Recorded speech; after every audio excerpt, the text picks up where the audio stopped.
Hello and welcome to the latest edition of the Talking City podcast with myself, Alex James, and Chief City writer Simon Bajkowski, who's had a 24 hours of it. But before we get into the transfer window and everything that's gone on at the Etihad, just a quick word from our sponsors, NordVPN. And to get the best discount off your NordVPN plan, go to nordvpn.com/Talking City. Our link will also give you 4 extra months on the 2-year plan. There's no risk with Nord's 30-day money-back guarantee, and the link is in the podcast episode description box. So, in a word, do you know what is absolutely wild as well? It feels like the last 48 hours have been really discombobulating, going down to Brighton and then the whole transfer deadline day.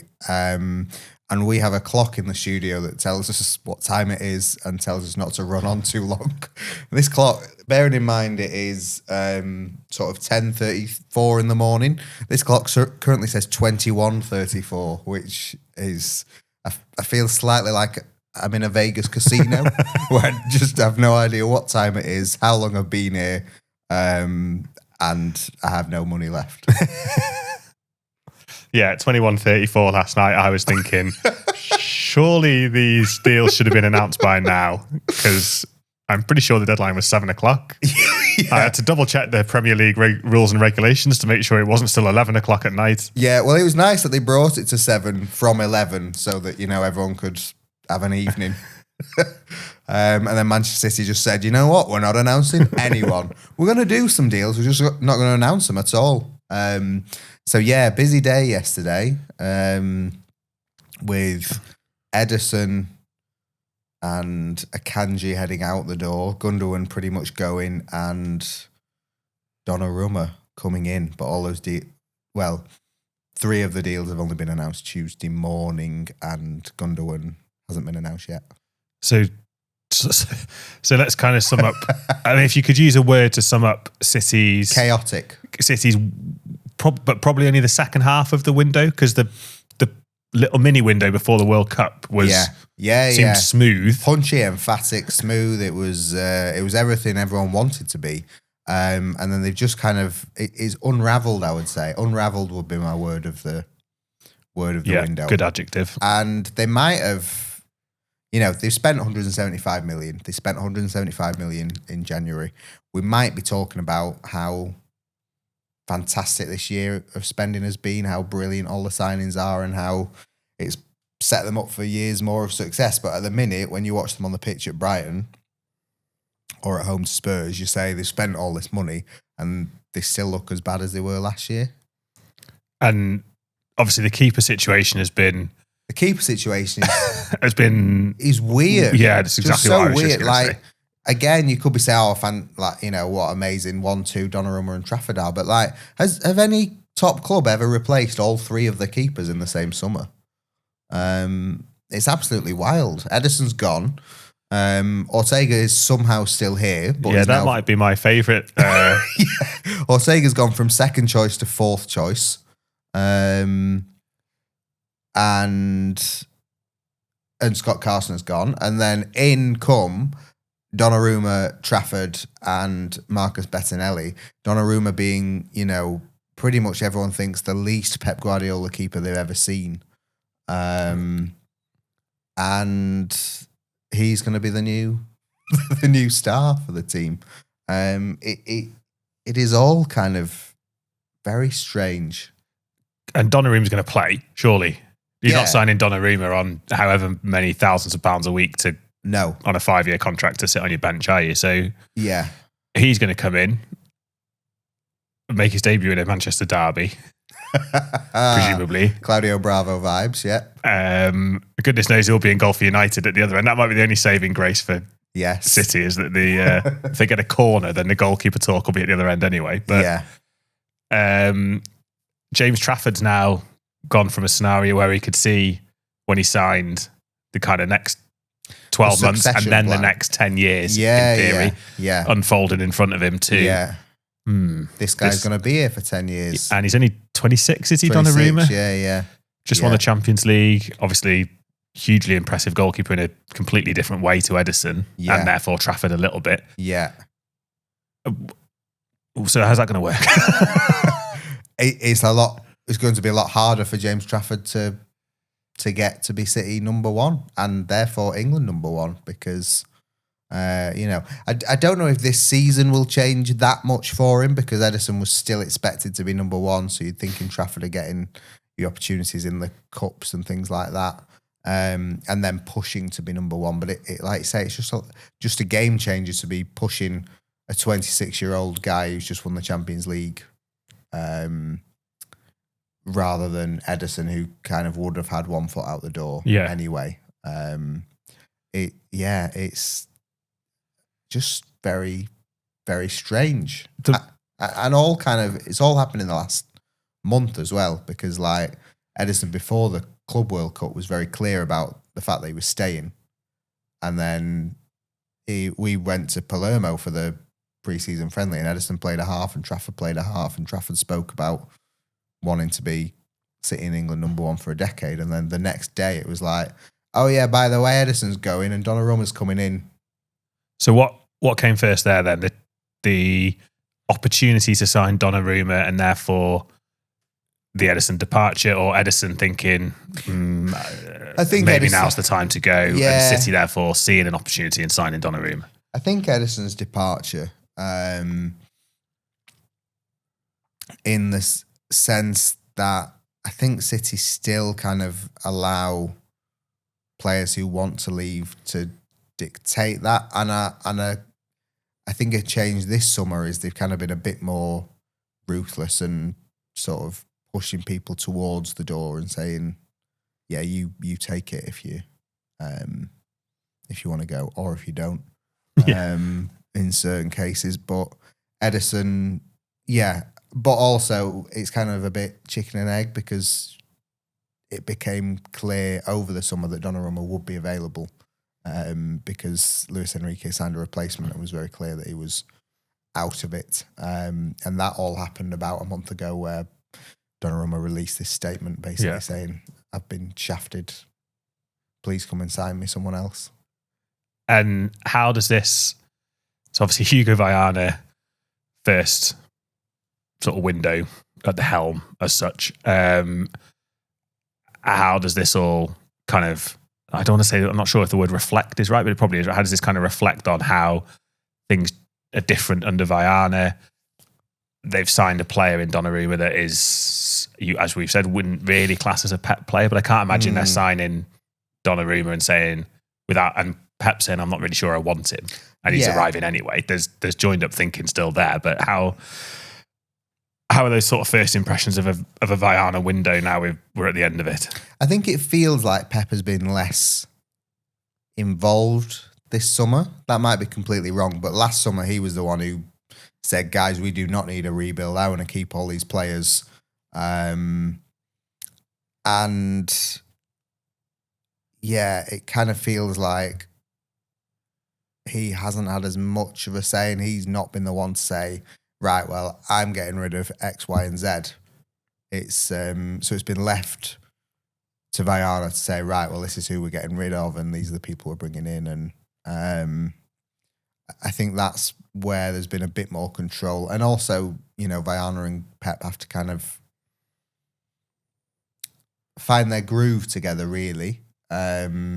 Because obviously Pep and Cheeky had such an amazing relationship and kind of just knew each other's brains inside out. And Vayana has a lot of traits of Cheeky Begiristan, but he's his own guy as well. And he's, come in basically to get rid of the bloated squad and cut down people who he doesn't think will have this long-term future. Yeah, which is what, Pep said that time and time again, hasn't he, in the last 6 weeks, 2 months since the Club World Cup. So and I think there's also been an acceptance at the club that things got a bit too comfortable and everyone got a bit too connected. And like, the more you win together, the more you don't want to like let each other down. And, Pep kind of said last season he picked he didn't pick the young players as much as he should have done because he wanted to rely on these players who'd won so many great things with him.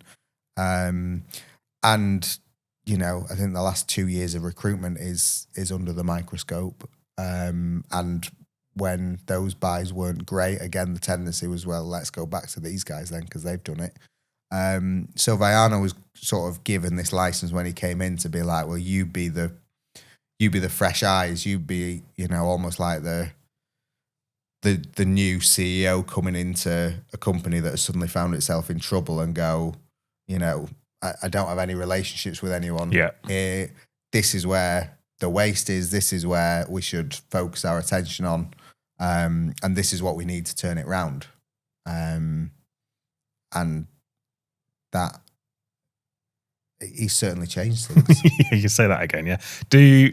So I can't remember how many players City have sort of signed, sort of 5 or 6, maybe 4, sort of, well, 5 if you count Bettinelli, I guess, that you could count as first team 11 signings. Yeah.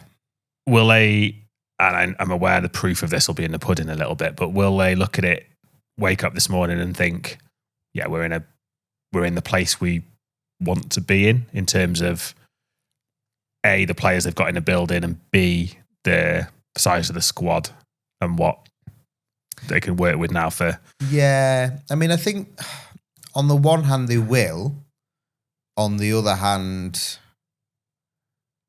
like, there have been issues, and even like Foden not being fit for any of the games really, and Cherky now out for 2 months, and the whole issue with the goalkeeping department that meant Ederson didn't play for the first 3 games, even though he was fit for them, and it's been. What about his illness, Si? Oh, sorry, his illness in the first game. Yeah. I know you haven't seen the doctor's note, but you've got to take his. He only self-certified for that one day. Yeah. Yeah, things haven't really gone to plan. And as ever with City in a transfer window, you were signing players sort of on potential, like, will Reinders come good? Will Cherky come good? Will like Nori step up? And all these things. And we've not seen it yet in enough sort of quantity or quality. And the stakes have kind of, well, the game's been changed by Liverpool. Yeah. Like, Liverpool's window, just extraordinary. Blowing everyone else away with their huge spending.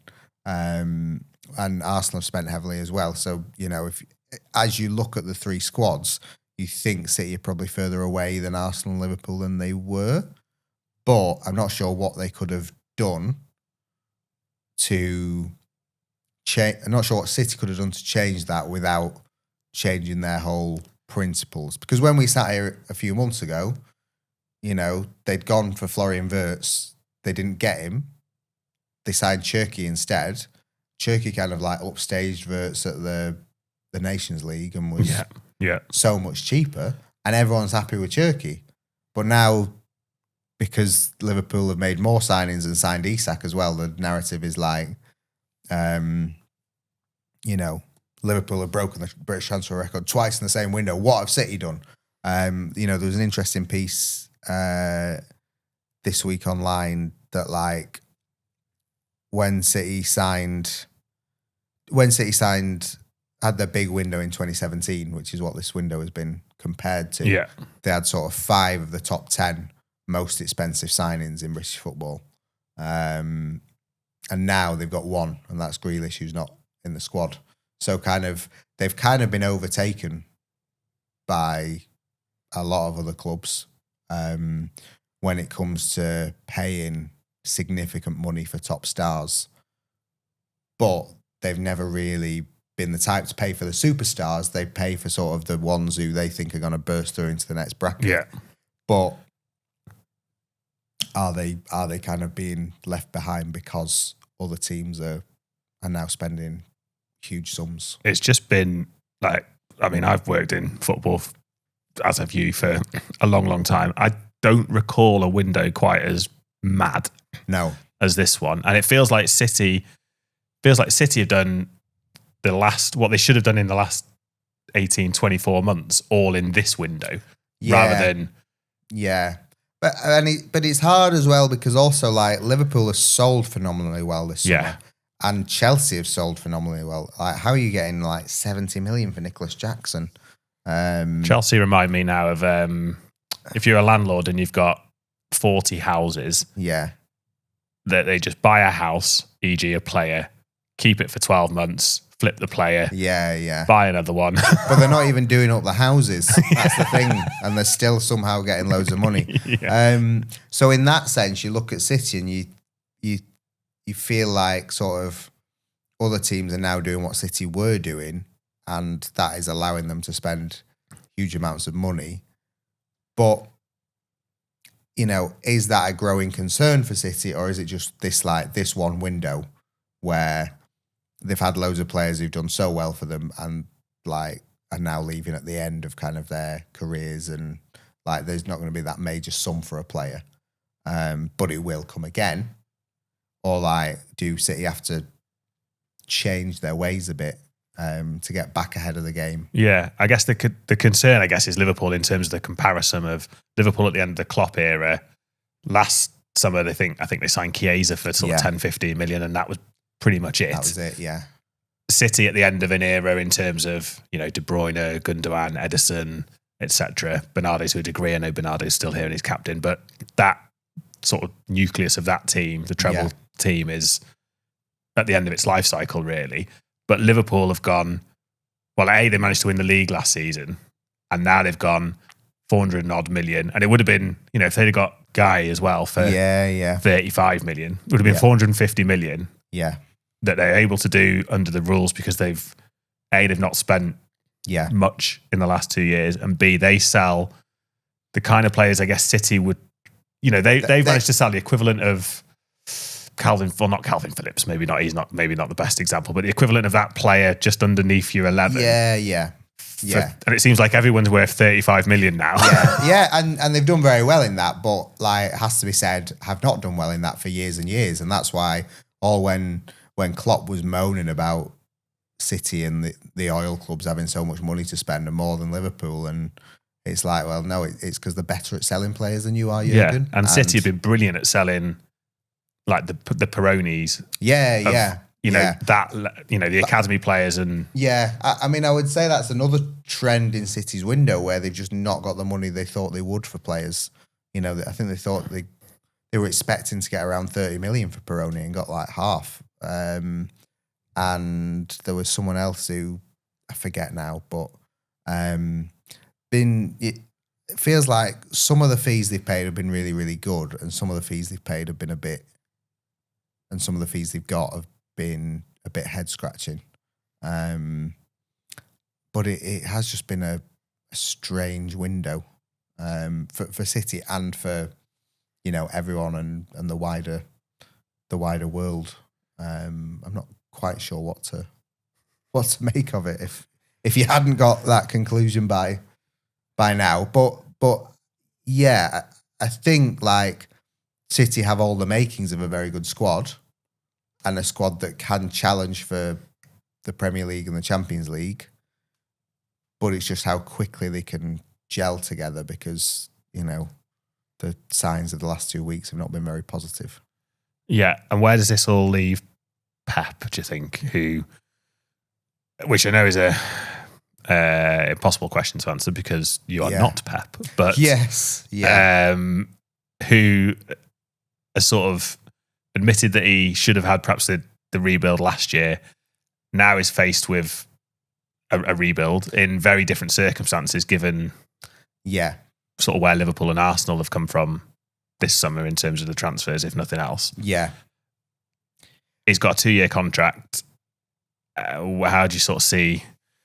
Because he I don't know. I can't work out whether he's just going to double down now and be like, right, come on, I'm not leaving in this position. We're going to get back to at least winning the Premier League and challenging a bit more in the Champions League, or whether he's going to go, do you know what? I've done 10 years.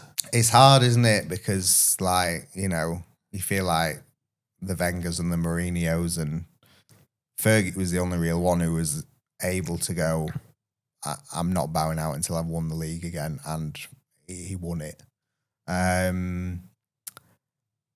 Yeah, it's hard. I mean, all you can say about Pep is that he has arrived into this season with a lot of energy and a lot of determination to sort of prove. And you still, because you speak to him, you speak to him twice a week, if not more, 4 times a week on occasions. When he rings me up, Yeah. When he. Why is that so funny? But him now. You still get. Was it? No.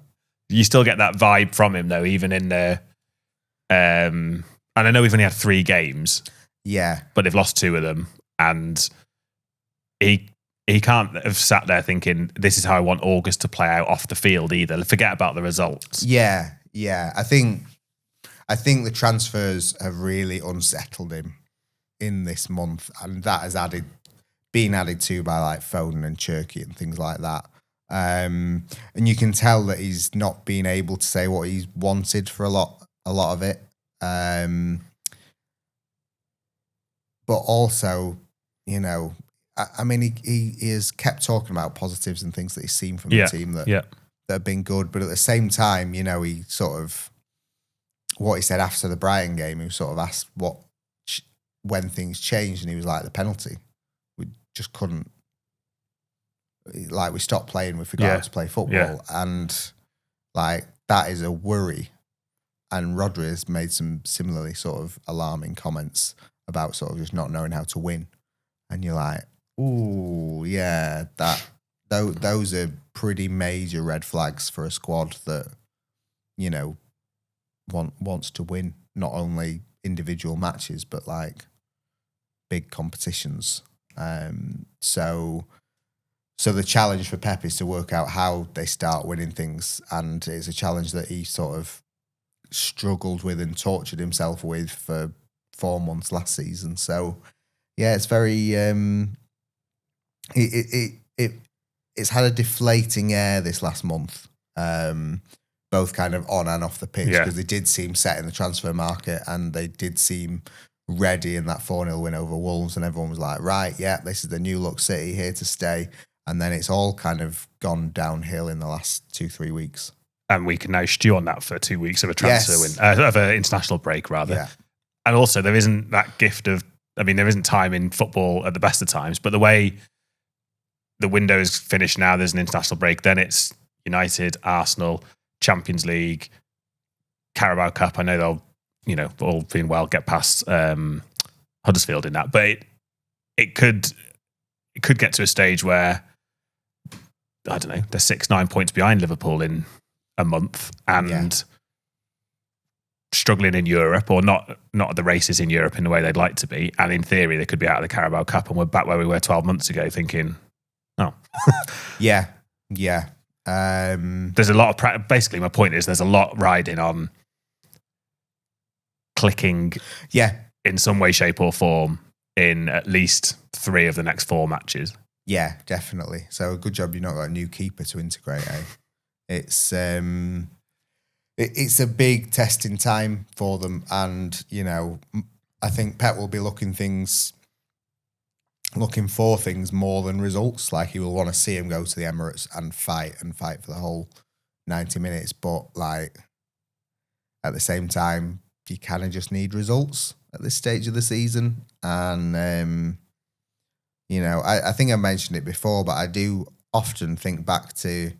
I spoke to Ruben Dias a few years ago, and it was when was it? I think it was before the treble. Yeah. So it was just as they were about to. It was as they were about to put together that winning run in the treble, and we were sort of talking about how they always come on really strong in the second half of the season. And he said, "Well, yeah, but we can only do that because of what we've done in the first half." And no one really. Everyone talks about it like, oh, they're really strong in the second half. They come on strong in the second, and it like, yeah, but actually the first half of the season is still really good. Yeah, and maybe like they win 80% of the games, and then in the second half they win 85 to 90 or 95, and you're like, oh my god, this has been amazing. But if that first half, that stable platform isn't there, it's kind of like, to borrow from cricket, kind of like seeing off the new ball, like you can't really attack the second half of the season, and that is the danger for City, that they do find themselves too far behind. 60 for 4. While they're trying to sort of work out what the best 11 is supposed to be. Good. Positive. Well, yeah. Positive. Do you know what? I was caught up in the positivity as much as anyone after Wolves, and there is still a part of me that thinks City will get this. City will get this right in a way that everyone thought last season. Well, Liverpool won't win the league because Klopp's left. If anything, Liverpool will end up 4th or whatever, and it just be. And then in come March, everyone was like, well, yeah, of course Liverpool are going to win the league. They've got all these good players. Yeah. In the same way now, I think everyone sort of thinks, well, City won't finish first or second because Arsenal and Liverpool are so far ahead. But City have still got all these good players and they've still got Pep. Yeah, like on the day, they are the best team in the league. But how many of those days can they have? And how many times when they don't have their days, can they still be good enough to beat the team that's in front of them? Those are the big questions. Like, they weren't consistent enough last season. Can they be more consistent enough? Because we know the quality is there, and we know, like, I guess sort of, you know, it's sort of how much of a team is it? How much are they going to get into a rhythm of, like, we need to win this game and then this game and then this game, and we need to build on this and this and that? And how much is it just going to be like, well, let's turn up on Saturday and see what happens? Obviously, it isn't like that, but that kind of, like, not knowing which team you're going to get from Pep and Pep not knowing which level of performance he's going to see from the players. I think we're still there, which is basically where we were in the second half of last season, which is disappointing after the money that's been spent, but it's on the players to gel and get that consistency that they need. And I know there was a football game for anyone who thinks this is a football podcast. But I think what we'll probably do is we'll leave Brighton and kind of recap things on the pitch until our podcast on Friday, when I think I'll be joined by Tyrone. I think you're off on a well-earned post-transfer window lie down in a dark room. Yeah.